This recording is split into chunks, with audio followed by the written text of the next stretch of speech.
Olá, você que está acompanhando o canal. Hoje a gente vai falar sobre violência. A gente vai responder a pergunta: vale a pena ser violento contra o colonizador? Vale a pena violência decolonial? Pensamento decolonial é uma coisa, violência decolonial é outra. Hoje a gente vai pensar isso juntos. Aqui no canal da Cabocla. A frase que vai nos ajudar a começar a nossa aula é de Ailton Krenak, grande líder religioso, meu parente. O mito é um tempo onde não havia a angústia da certeza.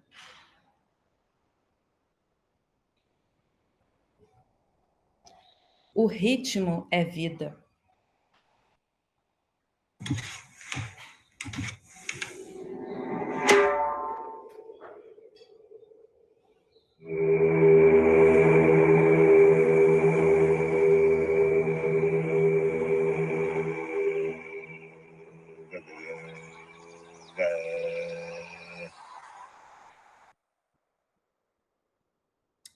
Há cerca de 150 anos, pisou nessas terras um pintor chamado Jean-Baptiste Debré. Ele ficou aqui por 15, 16 anos. Ele chegou em 1815, desculpa, e ficou até 1850. Chegando em Paris, ele mandou a obra dele para a corte portuguesa. E os arquivistas do Tesouro Nacional agradeceram nada, nem agradeceram, falaram que não precisava, que o Brasil não precisava da obra de Debré. O que tem na obra de Debré que faz com que a gente se questione sobre a validade dessa obra?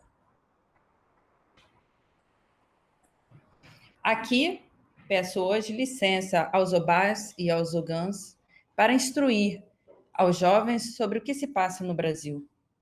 O que se passa no mundo humano não é da ordem do humano, nunca foi. Aqui a realidade é sempre uma descoberta, o real uma aventura entre ser e não ser.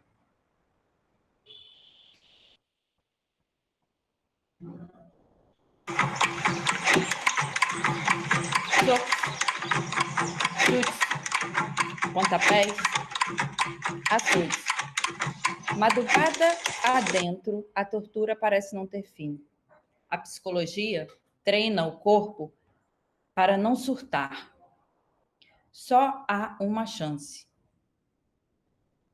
Talvez a alegria dos torturadores será aqui, a partir de hoje, fotografada, filmada, retratada, espelhada, em sua busca incessante por nos inferiorizar a todos, a crueldade dos colonizadores, que parece não ter fim, para que cesse. A violência colonial incide não apenas em quem não tem como se defender, ela parte de quem se sente superior para atingir a todos. Basta, aqui, partimos do pressuposto de haver um hiato entre o exercício do cuidado proposto pela palavra cristã e as práticas de colonização ainda em curso no mundo todo. Levadas a cabo nesta terra não durante 500 anos, mas ainda agora. Estas práticas precisam ser esquartejadas, dilaceradas, para que, de novo, a alegria possa retornar. A denúncia não aplaca a dor de violarem nossos corpos. Para superar tudo isso, catimba. Que esses escritos sejam mandingas capazes de cair na máquina cibernética e lembrar a todos da capacidade de resistência de nosso povo. Recordar é preciso, da morte como a única certeza. A liberdade aqui quer voltar a ser palpável encantamento, advindo da música e da literatura. Instituições que trazem consigo um real ou real apenas são capazes de fazer lembrar o liberto do severo aprisionamento em que sucumbem todos os modernos. A máquina cibernética onde habitamos é real. Um real que, quando pretensamente controlado por humanos, deixa de ser humana e se transforma em mais do que reprodução incessante de imagens. Robôs não planejam um genocídio. Do outro lado do espelho, é ainda possível sobreviver. Mostremos o que significa afirmar que, enquanto eles têm armas de fogo, nós temos tambores que rufem.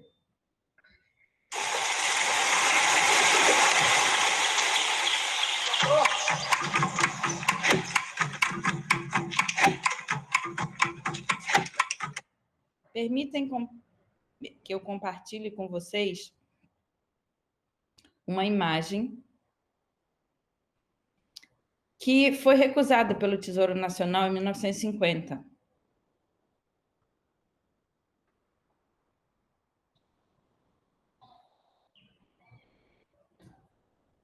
Aqui temos feitores açoitando negros da roça.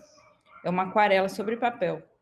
O que você, que está em casa, pensando em sair de casa, nessa ocasião de pandemia, vê nessa imagem? Feitores açoitando negros na roça.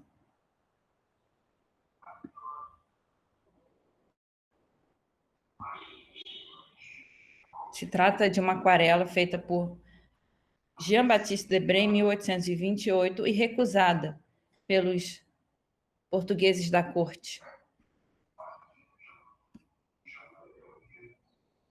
Vamos deixar a imagem aqui para eu ajudar vocês a ler o que se passa nessa imagem.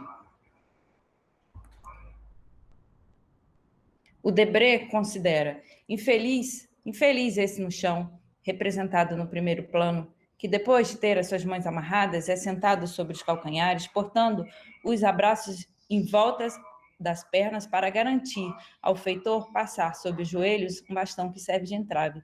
Em seguida, facilmente derrubada com um pontapé, a vítima conserva uma postura imóvel e favorável para saciar a cólera do feitor, ao qual não ousa dirigir mais do que alguns gritos de misericórdia, e que não obtém mais do que um cala-boca negro por resposta.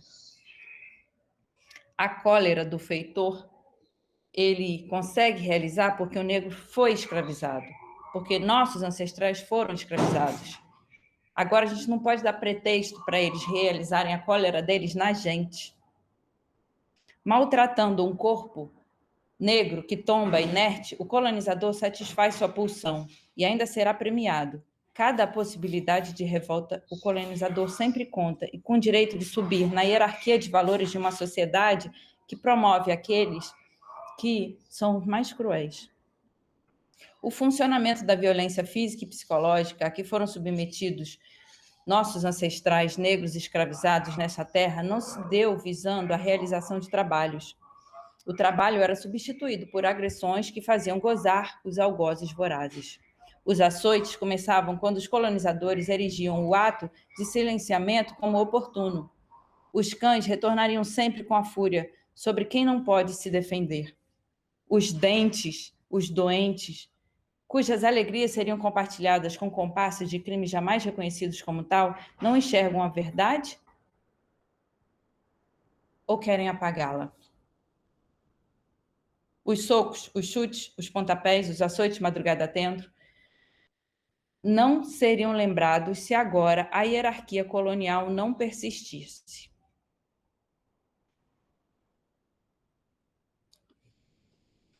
Mesmo em um cenário de terror absoluto, conquanto os tambores não podem ser silenciados. E agora que a violência colonial retorna com força na política fascista instaurada no país, é preciso voltar a nossa atenção para eles. São os tambores que nos convocam a pensar. O que é isso? Violência colonial. Sempre que um negro ousa ficar com a cabeça erguida e se considerar no direito de ser tratado com respeito, as agressões físicas e se assomam às psicológicas. Estas violências acontecem não apenas com o fito de deixar claro que o lugar do negro é nenhum, mas com o fito de evidenciar que aquele que tomba inerte deve aprender a servir ao sadismo dos colonizadores. Jamais foi ou será compreensível para quem sofre o porquê de ser maltratado, se por diversão ou mesmo se por culpa sua. A dúvida piora a dor de se saber indesejado. Para impedir a ascensão da perversidade, é precisa apenas sabedoria de onça pintada. Pensemos, pesemos. Como não é compreensível a dor, no intuito de apagar o insuportável da dor e da angústia de ter o corpo torturado, logo os que mais sofrem também procuram silenciar o mal maior que é saber-se escravizado. Aí, uma infinidade de justificativas se assomam à violência perpetrada. Cantar para denunciar é preciso. Considerar-se culpado até pelas agressões sofridas não será mais preciso. A alegria advinda dos chutes, dos açoites não será mais esquecida. No lugar da alegria, um corpo foi deixado. Sobre esse corpo é que os orixás vão trabalhar. Vai, cabocla, vai até a floresta, vai buscar folhas para eu fazer curar as feridas daquele que ousou defender a sua gente. É deste modo que, há muito tempo já, vem se dando a cura do sofrimento. Todos os que lutam para ser gente ganham a sabedoria de nossos ancestrais. O torturado acompanha em pensamento a cabocla. Ele não consegue mover o corpo, mas a expansão de sua alma permite-o libertar-se em pensamento. É a dor que ocasiona a expansão da alma. Unida à sua gente, a sua alma é alçada a acompanhar aquele que cuida, aquela que cuida dele, onde o espaço-tempo advém bem mais do que como meras palavras. No sagrado aberto pela dor, tempo e espaço não são o limite. A totalidade pode se abrir, e ela se abre orvalhada. As doenças dos colonizadores são várias: neurose, paranoia, doenças sexualmente transmissíveis, verminoses, mas sobretudo a doença de se crer superior e com perpétuo direito de violentar. Esta cegueira, quem permite, é a hierarquia legada por uma sociedade doente.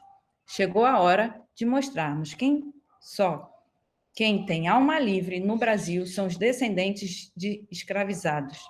Conhecimento que apavora a Casa Grande. Trata-se da história da encantaria.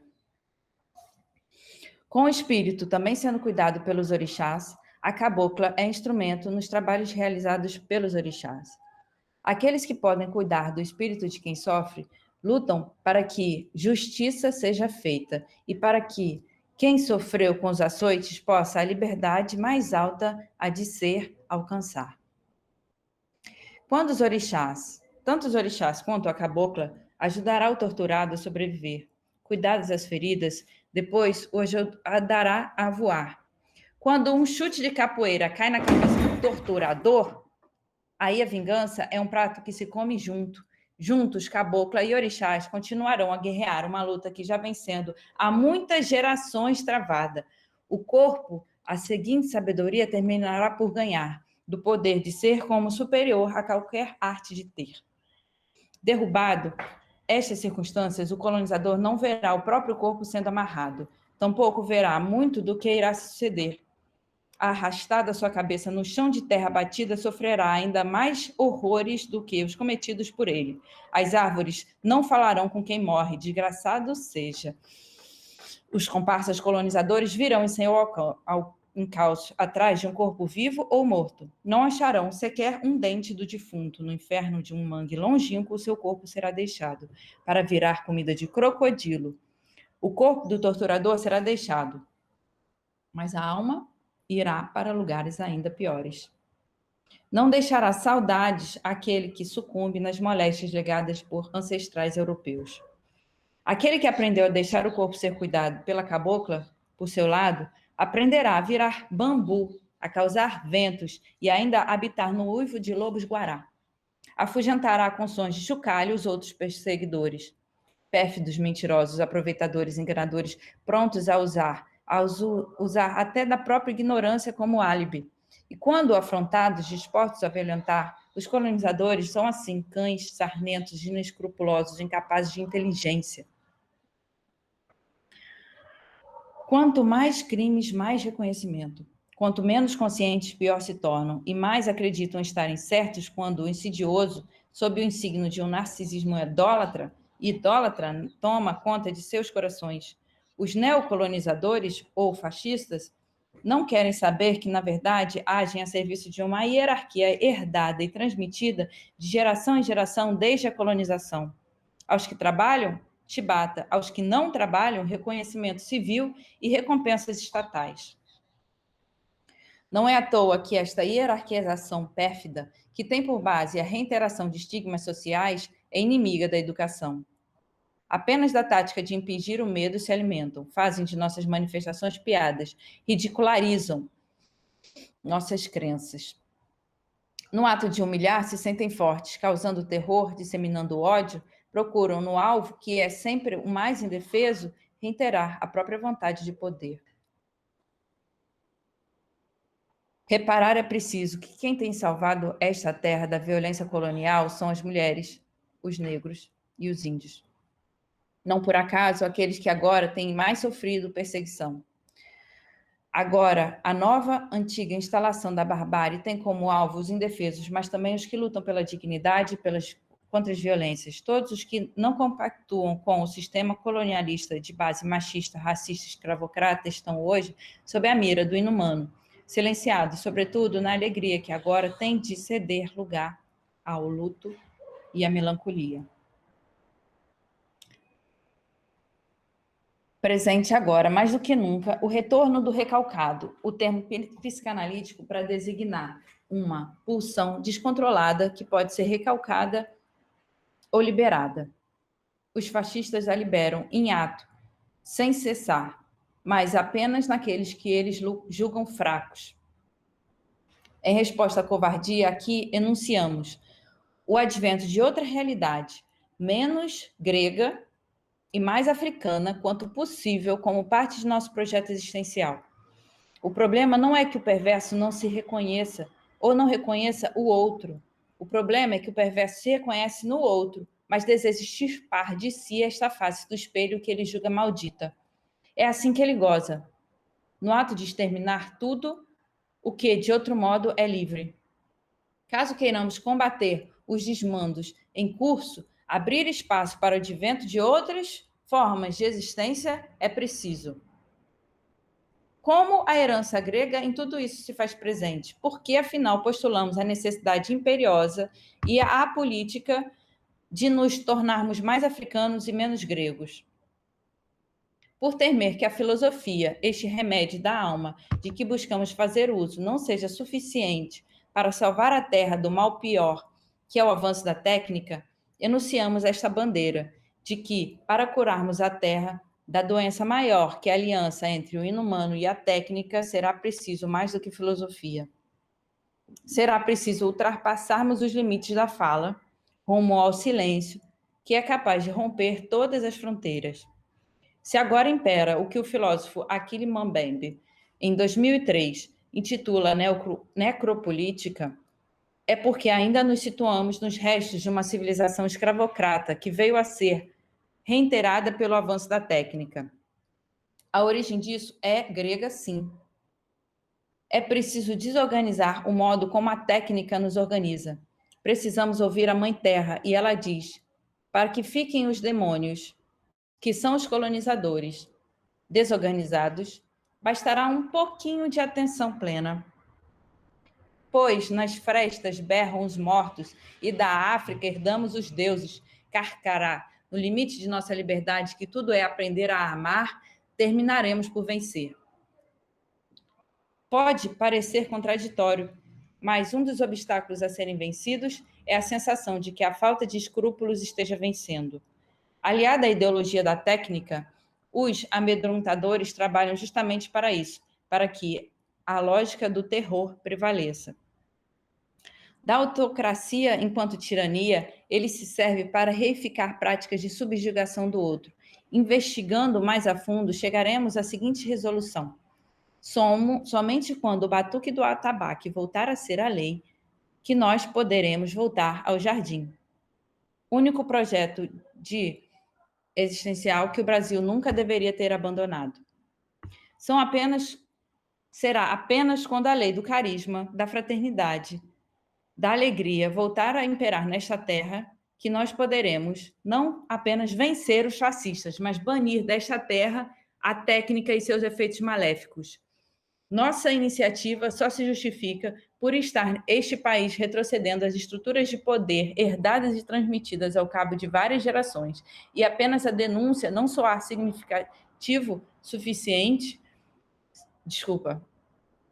suficiente significativo para aplacar a dor que é ver isto acontecer. Tendo em vista a consideração de Gayatri Spivak, que, ao refletir sobre os povos cuja história está atrelada ao colonialismo, considera que há a tendência dessa história de se manter com base nas mesmas condições de desigualdade da época da colonização, que justifica a urgência da demanda que realizamos aqui. De ser urgente lutarmos não apenas pelo fim do colonialismo, mas também pelo fim de todo e qualquer autoritarismo, caso queiramos salvar a Mãe Terra das mãos dos fascistas suicidas. Traçar a política contemporânea como um reduto de condições sociais de desigualdade herdadas de modo inconsciente por seres que sentem prazer em abarcar com a liberdade e com a alegria, acabar com a liberdade e com a alegria de todos, numa pulsão de morte desenfreada, é preciso fazer lembrar como nas famílias quilombolas e indígenas tem lugar o encanto, o acalanto e também a atenção aos cantos dos pássaros, como modo de superação de todos os conflitos também é preciso. O que torna possível o acalanto, o encanto, o canto? É a justiça. Mas o que é a justiça? Não é possível saber o que ela é, mas o povo sabe reconhecer quando a justiça acontece. E acontece sempre. Quando ela acontece, se mostra, se dá a ver o verdadeiro ouro desta terra, este ouro que ninguém pode roubar, que se chama o mais misterioso. Eu queria compartilhar com vocês um selo alemão que serviu ao Debré como inspiração para ele desenvolver a obra dele. Né? Ele viu há cerca de um século, ele viu essa imagem, e aí ele pensou, poxa, o que é isso, né? O que é isso que são as imagens... O que é isso que esse alemão pensou que eram os índios? Então, ele pensou que os índios eram assim. Ele viu... O Debré viu essa imagem e falou, o que é isso? O que vocês que estão assistindo aqui o canal com a gente estão vendo? Né? São pessoas negras, tem um branco no meio, e eles estão felizes? Eles estão se divertindo? O olhar sobre o indígena, qual é esse olhar? Indígena norte-americano. Então, o Debré viu essa imagem, se inspirou nela e falou, não, isso aqui não é o que acontece no Brasil, isso aqui não é o que é o povo indígena. Aí ele fez essa imagem, né? É praticamente idêntica, mas o que a gente tem nessa segunda imagem, que se chama Dança de Índios da Missão São José, e a gente não tem nessa imagem norte-americana. O que a gente tem na missão de São José, que a gente não tem lá o lado do norte? Então, vou fazer um comentário, então, à tela, a missão de São José, que o Debré pintou. Não temos como ter certeza sobre o modo como Debré teve acesso aos mistérios do orixá.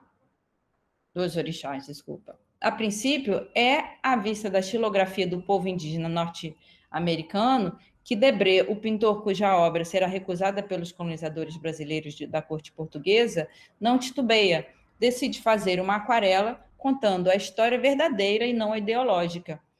Eis o que o gênio francês torna como verdadeira sobre o nosso povo, que é o quadro A Missão São José. O quadro de Debré se intitula Dança de Índios da Missão São José. E terá o São José como protagonista? Não, o protagonista não é São José, mas pode ser, arriscamos afirmar, um santo. É um santo diferente da maneira como costumamos ver nas telas aceitas pela Igreja Católica. Na tela intitulada Missão São José, o protagonista é o santo que em Yorubá é Xangô.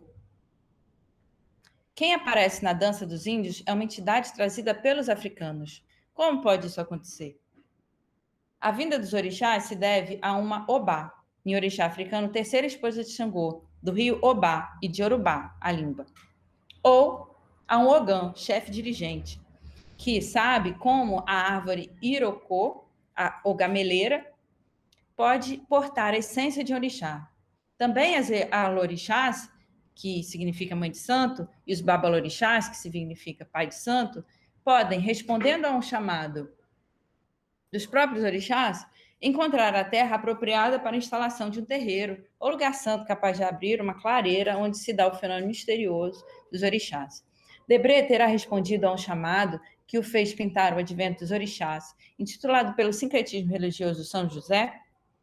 Essa pergunta sabemos que nessa altura da colonização, né, em 1830, tanto o candomblé quanto a pagelança não são completamente proibidos, tampouco podem ser vistos. No que diz respeito às nomenclaturas, sabemos da existência de leis que proibiam nomes que não fossem cristãos, dados no momento de batismo do povo de Pindorama. A tela Dança dos Índios da Missão de São José é uma aquarela em base de estilogravura, técnica que se utiliza de madeira para a produção de desenhos.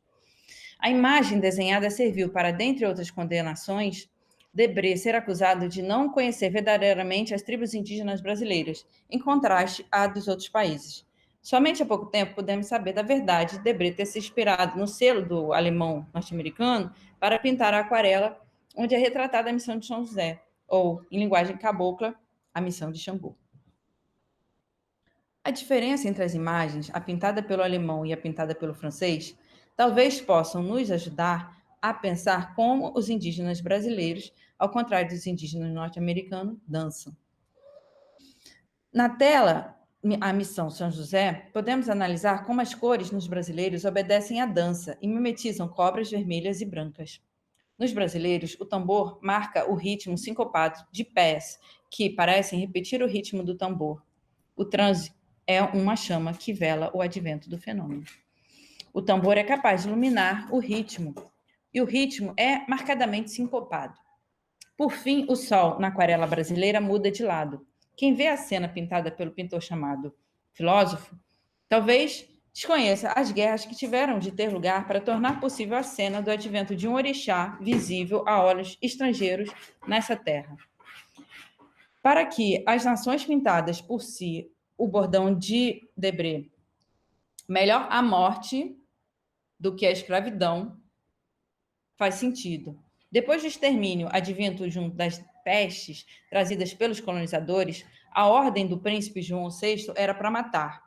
Inconformados com a imprestabilidade dos índios para o trabalho escravo e sem autorização da igreja para escravizar a alma destes, o que restava era o genocídio dos povos que aqui desejam apenas festejar o acontecimento de deuses.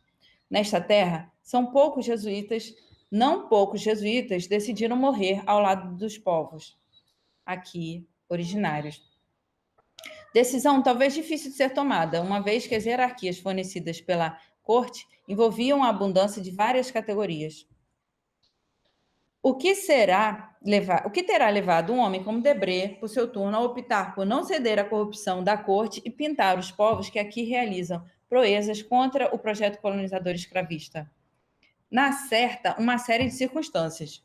A cabocla se lhe terá aparecido em uma dessas circunstâncias?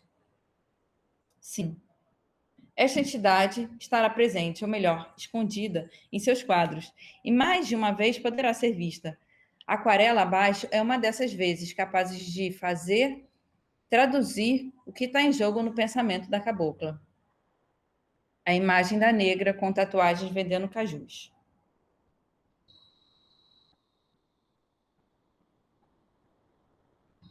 Estão acompanhando?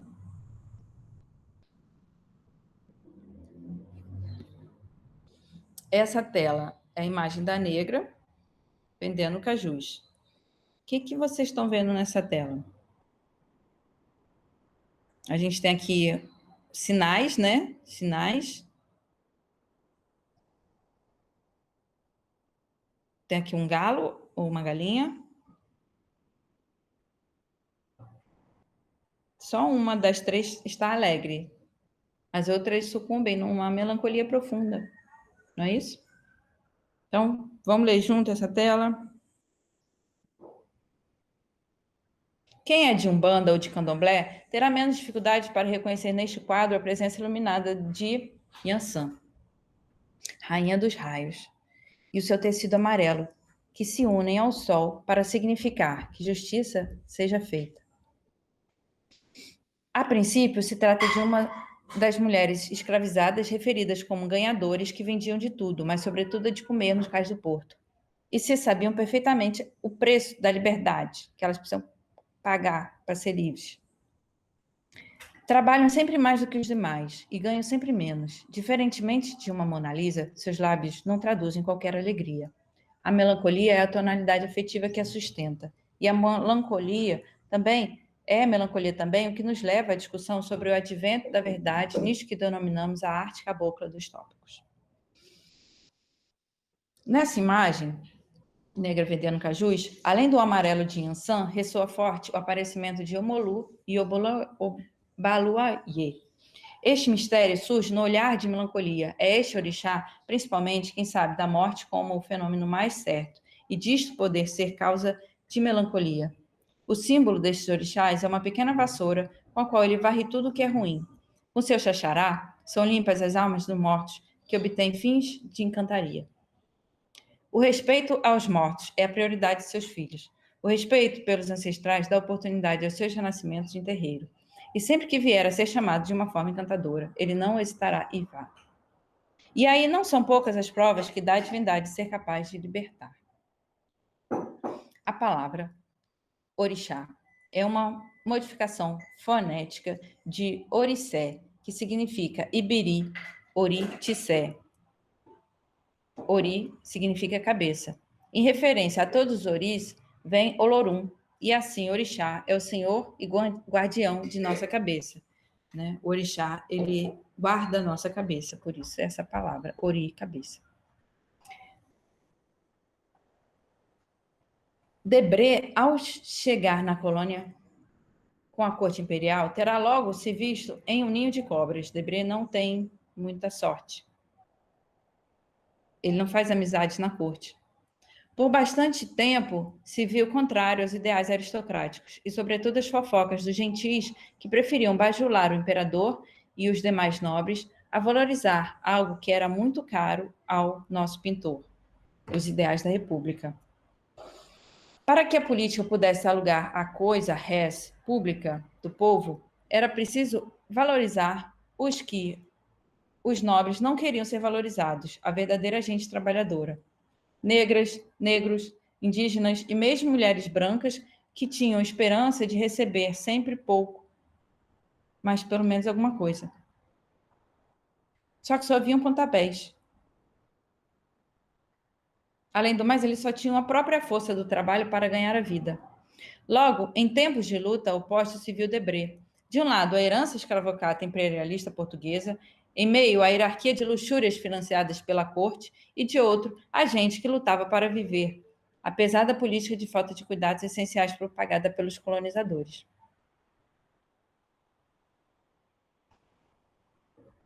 Então, o que fez Debré?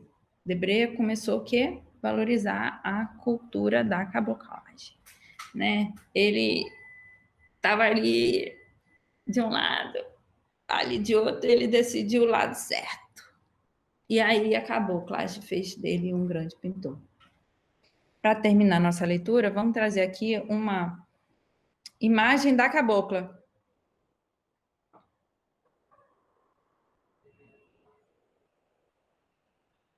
Acompanhem, que vocês agora vão conhecer nosso principal ancestral da caboclagem. Chama Tribo à Procura de Pastagens. É uma tela de 1823, e nela a gente vê aí Debré sendo deixado tomar pela cultura do Cabocla Power, já há cerca de 2 séculos. Então,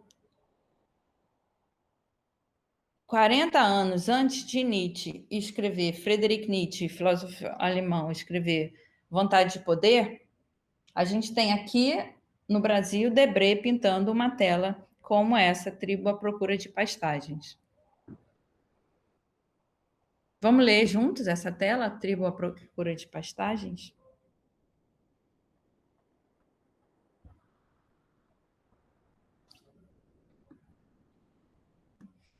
Queria agradecer você estar aqui participando do nosso canal. Se puder deixar os comentários, show de bola. O último quadro que pretendemos interpretar, que nos permitirá investigar a presença da linguagem cabocla nos quadros de Debré, se chama Tribo à Procura de Pastagens, mas bem que poderia se chamar Tribo à Procura de Prazeres. Aí vemos uma cabocla potiguar, mulher indígena, a um só tempo amamentando a criança, guiando o cavalo, sendo homenageada pela natureza com a reverência de árvores e pequenos animais, mas sobretudo liderando. A quem ela lidera? A tribo ao encontro da visão do melhor lugar para pararem. Banhar-se em erva santa, de quando em quando será preciso. Alimentos frescos serão oportunos. Para encontrar tudo isso, manter os sentidos abertos ao aparecimento do divino é o mais importante. Reparem, seu cavalo é o mais elegante e talvez seja a sua postura de levar a rédea firme o que levanta o olhar do cavalo. Debré não apenas desenha os povos indígenas com base no padrão anatômico grego. Ele vê no cenário da cabocla um modo de ser grego. Isso quer dizer, ele conseguiu ver que nesta terra tem lugar uma experiência de ser e de ser pensamento. Em muitos sentidos, essa experiência ultrapassa o que 2 filósofos alemães, a saber, Nietzsche e Heidegger, nomearam de retorno aos gregos. Por meio dessa experiência de retorno, não tanto aos gregos, mas à África, podemos nos deixar ser tomados pelos orixás. A fim de fazer justiça, são os nossos próprios orixás que se anunciam em todas as obras de arte capazes de nos alçar a verdade do que vem a ser a nossa gente. Quando a galinha foi vista aqui, nesta terra, despertou medo e logo sorrisos. Risos. A seriedade veio com o galo da manhã. A verdade é que esses ovíparos vieram a ser nesta terra muito mais do que sopa. Comer a cabeça dessas aves vivas faz parte de um ritual iniciático mais importante do candomblé. Comer a cabeça do galo é sinal que o médium abandonou-se totalmente a consciência em proveito do santo. É o santo que come. É o santo que come. Esse sinal é capaz de fazer o quê? Dar tranquilidade aos que comungam do ritual. A causa do oferecimento de animais em sacrifício é fundamentalmente atestar a reunião entre mortais e imortais. Saber que quem controla a morte são os orixás é importante para todos. É importante para quem tem certeza de que do outro lado do espelho haverá ainda mais assento nos ouvidos dos orixás do que no lado de cá. Mas é importante também para os tambores, que marcando a cadência sincopada faz a adoração despertar. Eles adoram. Eletrocutando vivos e mortos, fazem a justiça ter lugar nesta terra. O medo da galinha que os indígenas tinham e o riso causado pela descoberta do caráter inofensivo dos ovíparos é capaz de dizer sobre um confronto civilizacional, né? O índio vê a galinha a primeira vez, cai na gargalhada. Se você visse a galinha pela primeira vez, você ia achar o quê? Que é um monstro, não é isso? O riso, neste caso, não é um ato falho, termo freudiano para designar o retorno de recalcado sempre passível de irromper no discurso no qual ainda criamos possíveis formas de nos esconder. No caso do riso causado pelos ovíparos, o que perdura, causando graça, é a inocência de ter se podido crer no bobó, popopó, popopó, popopó, monstros sem dentes, popopó, popopó, popopó. Em feitores açoitando negros na roça, o meu ato falho. Feitores açoitando gregos na roça. A tela que a gente... A primeira tela que tinha o negro no chão e o filho da puta batendo nele, o mecanismo estilado pelo Debré é o mesmo. Não se trata do retorno de um recalcado, se bem que esse retorno é passível de acontecer em vocês que estão aí assistindo, em quem vê o quadro e ao se defrontar com uma discursividade passível de contar uma história que nós, ao seu tempo, sofremos e não sofremos, nós que passamos pela experiência diária de termos nossos corpos explorados, torturados, nossos valores surrupiados, não sofremos mais mais agruras que em 1830, mas sofremos com o não lugar, o não ter como fugir do fascismo implantado através da técnica agora, e também pelos governantes corruptos. Esse fascismo não deixa lugar sem poluição, que toma até os espaços reservados à experiência do sagrado, se deixarmos.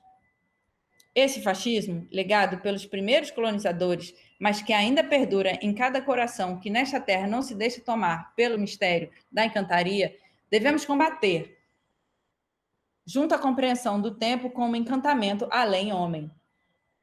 Tema mais caro às filosofias contemporâneas e antigas, o tempo é a questão também para o candomblé. O tempo, no candomblé, é um acontecimento a serviço dos orixás. O que significa já afirmar a possibilidade de um tempo que não se submete a qualquer discursividade prévia ao acontecimento do sagrado. O sagrado, deste modo, cuidado, guarda diferenças e semelhanças frente ao tempo, como trabalhado na história da metafísica. Se a alma, em Santo Agostinho, se expande para o passado e para o futuro, e com ela o tempo se realiza, o tempo com os orixás é a cada vez a eternidade de acontecimentos báquicos.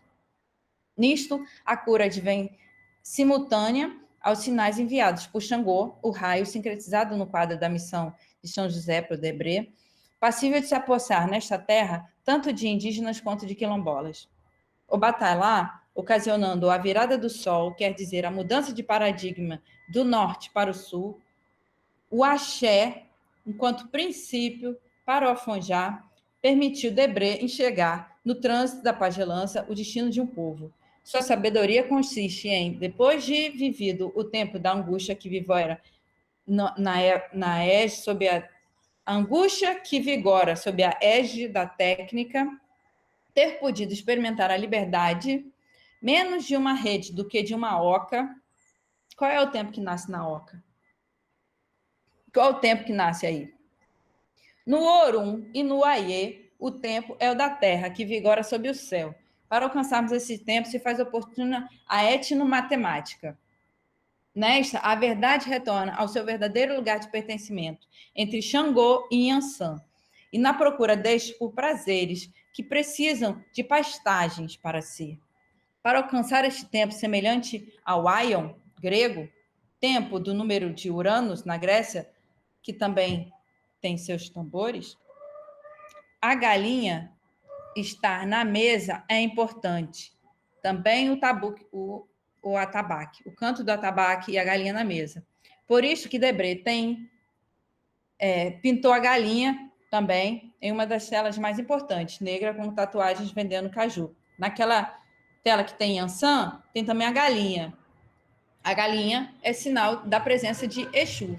A galinha, por vezes, da Angola, é a ave que sinaliza para a existência de uma sabedoria tão alva quanto a coruja de Atenas.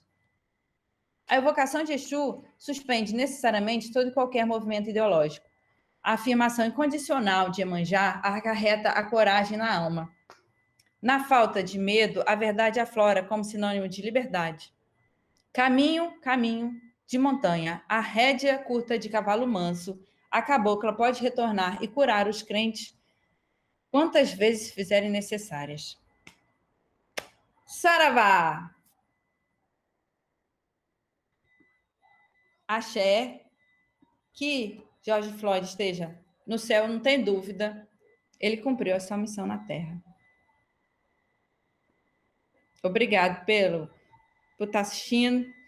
Eu vou pedir agora uma coisa, pode ser difícil, mas que é de coração.